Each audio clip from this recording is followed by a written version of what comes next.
cars you drive with your hands, and there are cars you drive with your heart, and this is a machine for me. This is a 2020 Porsche Cayman 718, the base model. It's got the 4-cylinder 300 horsepower turbocharged engine. First of all, driving it in the city or in the town just feels like a crime. It feels like walking into the shop with racing boots on. It's just not right. This car wants to be driven. It's such an amazing piece of engineering, and I'm very, very excited to drive it. This car is driving purity itself, but around 50,000–60,000 euros used. Is it worth the price? That is what I'm here to find out. My name is Johnny, and this is JM Car Reviews. Here on the back roads, it's absolutely perfect. No distractions, just you, the car, the road. It is super focused, super raw. The gear shifts are absolutely rapid. The suspension on this car isn't bad, but obviously it's a sports car, so you'll be able to feel it not being as good as on a huge SUV. But I mean, just the amount of feel this car has is absolutely insane. I'll just kind of talk you through. The throttle pedal is quite long travel, so you really have to kind of push it down to get some response. You have to wait a bit before the turbo spools up, but you can hear those sounds coming from behind you. I really hope you can hear that in the video as well. The brake is super solid, and in sports mode it just stiffens everything up. The steering gets stiffer, the brakes are more sensitive, the throttle gets more responsive, and it just improves the driving experience by a mile. I mean, compared to city driving, take a look at that gearbox. I mean, it's just rapid, and I've seen so many reviews where the people or the reviewers are like, oh well, it's sluggish. It's not sluggish. That is complete shit. It's not sluggish at all. It's one of the most responsive cars I have sat in ever, and it just feels like you're one with the car. It doesn't feel like you're driving something else. It feels like it's an extension of your own body coming back here into the city again, and it's just so tail happy. The tires are a bit kind of used already on this car, but it will with no problem wiggle its tail for you, but just the right amount. Like, you're not going to be slipping off into the road unless you do something really stupid, but it's just an absolutely crazy experience, an awesome experience to drive this car. And it's something totally different from an M3, for example, although it is similar in price, maybe a bit more, but it's just a totally different perspective on things.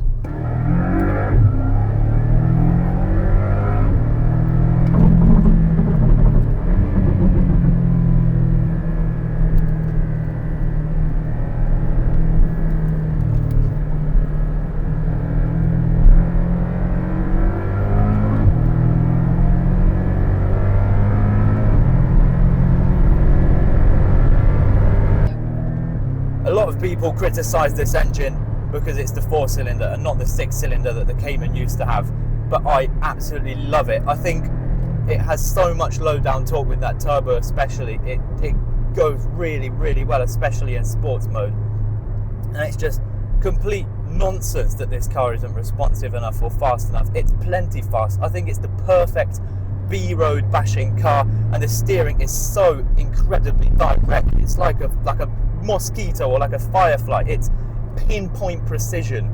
It's absolutely, you can feel that it's made German. It's made by Porsche. They've put time and effort into it, and it's a super well made vehicle, and it can take corners like nothing else. I have to say, the size of it and the kind of the way it drives, it's more like a 911 than a 911. This is what it should be. It should be a small, impractical, fast sports car, which makes you smile incredibly, and I love it. As you can probably see, the suspension is quite stiff here in sport mode, but this is some fairly good tarmac. There is some not perfect bits, but it's such a pleasure to drive. And I mean, shout out once again to the Darktrace Design guys, because this is what a machine this is, I really have to say. Revving all the way to 7,500 RPM, this flat 4 Symphony just sounds so good. It's I think it's the best 4-cylinder engine ever made. I mean, I can't think of anything else that comes close to it. And paired with this 7-speed PDK, it's probably even better than the manual because it's so on point. It feels like it's reading your mind, to be honest. because it just knows what you want to do. Obviously I'm in manual mode now, so it's not doing anything, but it's just a work of art to drive something like this. And I really get when people, like when you get a Porsche, this is what you expect, this is what you want it to be, and this is what makes it special, is these little things here. Just take a listen to that. Wow. And the brakes on this thing are so good. Obviously you can get the slightly more powerful brakes, but this is really all you need. I mean, unless you're actually considering going on track with it, this is pitch perfect. It really is. In comfort mode, obviously it isn't a quiet car, especially if you step on it, but it's really quite a nice place to be, with these seats kind of hugging you pretty tight. It's a really pleasant experience, but it's not what you're going to be wanting to use it for, because it just wants to be driven. It's so raw and powerful and just so good. It's unlike anything else I've ever experienced. So if you are thinking kind of whether to buy something like this, you know, the competitors are the M2 and this. I mean, I haven't driven an M2, especially not a G80 or G8X, whatever, but I find it difficult to think that something can be as good as this. It just feels like the perfect combination of horsepower, torque, sounds, drivability, responsiveness, and it's just like the golden goodie bag really of a car. It feels like the ultimate driving experience. If somebody says, oh, I'm going on a drive, I can't imagine anything better than this. So the mid-engine balance and the rear wheel drive, it just provides the perfect driving experience. I don't have much more to say. It's perfect. I'd really love to drive maybe a Cayman S or a GTS, so if you have one of those available, let me know in the comments down below, or any variable of car or Porsche or whatever. I'd love to experience, but this is magical. It really is. It's a fantastic thing. Tunnel coming up now. Let's have a listen to this flat four symphony without sliding anywhere.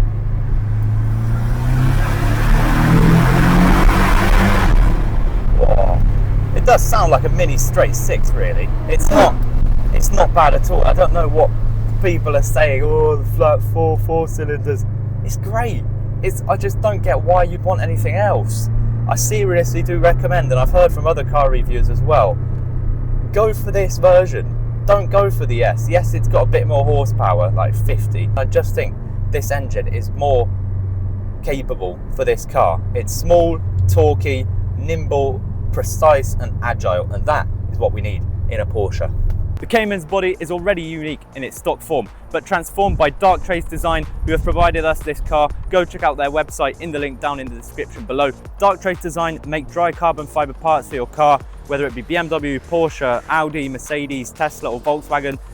If it's something that interests you, contact them on the web shop down below or on Instagram in their DMs. So what else has happened to this Porsche Cayman 718 apart from the Darktrace Design parts? As you can see, you've got concave wheels, which give it such a cool look. It really feels that hole, the arc for the wheels, and Pilot Sport 4S tyres with eye-back lowering springs, making it sit really nice and close down to the ground.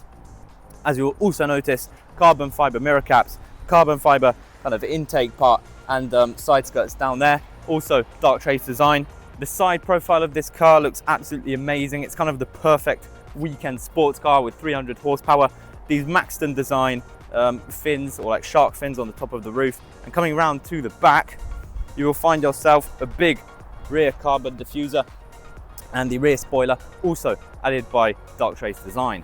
As you will probably know, the 2020 718 Cayman is not something famous for its practicality. The front is actually not that badly sized. It's full of some Darktrace Design stuff now, but you can probably fit, you know, suitcases and some bags in there, so that's not too bad in the front. And as this is a mid-engine car, you also get a bit of a boot in the back if you come around with this awesome looking cool key here. Very nice, kind of classic Porsche. And opening the trunk or the boot, you'll also get a small amount of space down there, maybe another bag, and actually you do get some storage down in there, which is probably, you know, maybe some cameras or just bits and pieces you can fit in there. But yeah, it's not a practical car. It's a weekend tourer, a weekend sports car, and that is what it's made for, and it is absolutely brilliant in that. Step inside and it's more focused than fancy. Wrapped in Alcantara and leather seats, as you can see, very nice design. Sitting super low down, as you can see. It's all very driver focused. No, not tech savvy, it's just a car, and I love it. There's so many buttons. This Porsche steering wheel is art. It's a work of art. I think it's the best generation. It looks so cool. You've got the different drive mode toggle switch down here, and some added on carbon fiber paddle shifters. On this car, you've got the 7-speed PDK gearbox paired to the 2-litre 4-cylinder turbocharged engine. Many people criticize it, but I think it is the perfect engine for this car. It's more like a 911 than an actual 911. It makes it light, it makes its gear ratio shorter. It's just a better all-round engine. The only issue with the engine is top speed. The top speed is 270 or about there, which is still really fast, and you're not going to be going that fast in really anywhere, but that's maybe a negative point. But just for like this car, this engine, it's a perfect pairing to the PDK. The Speedo is a classic Porsche. You get the big rev counter in the middle, the speed on the side, but you also get a tiny little digital dashboard with the speed down in the middle. And the chrono kit with the little clock up here looks absolutely brilliant, and it's such a nice touch. I mean, it's classic Porsche. You love it. You also get down here some buttons to open the bonnet and the trunk, or boot, sorry for being American.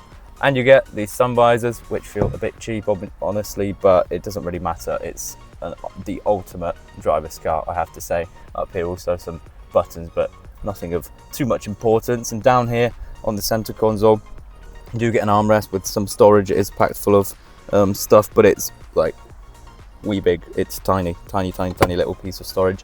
And down here you've got the valve opener, the traction control, and some other buttons. I'm guessing if you had more optional extras that you could customize. Obviously you all know how a PDK works. It's park, reverse, neutral and drive, and if you slap it to the left, then you've got sport mode. You do get heated seats, 3 settings, which is really nice to see, and buttons for all of the AC, which makes it easy and simple to use exactly what you want in a car like this. And the classic Porsche feature everyone loves is these amazing cup holders. You press that, 1 and 2. I mean, how cool is that? It's just so cool, so well made by Porsche. So let's talk about numbers. I mean, with some tasteful mods and, you know, good spec, you're looking at around 80k, which is a lot of money. You could have a Golf R for the weekdays and an MX-5 for the weekends for that price. But what would I choose? This, no questions asked, because this is the purest form of driving. It gives you the purest kind of feel to the road. You're so close physically and mentally as well in your head. You just feel every little movement of the car, and it gives you so much confidence, and it's just seriously a fantastic thing. I hope you enjoyed this review as much as I did. If you did, make sure to like and subscribe, and definitely check out Darktrace Design. Giving them a follow is for free, and it helps them out a lot. Maybe have a look around their web shop if you're one of those car owners that I named previously, which was BMW, Mercedes, Audi, Porsche, Tesla, and Volkswagen. Have a look, and yeah, make sure to like and subscribe, and I'll see you next time.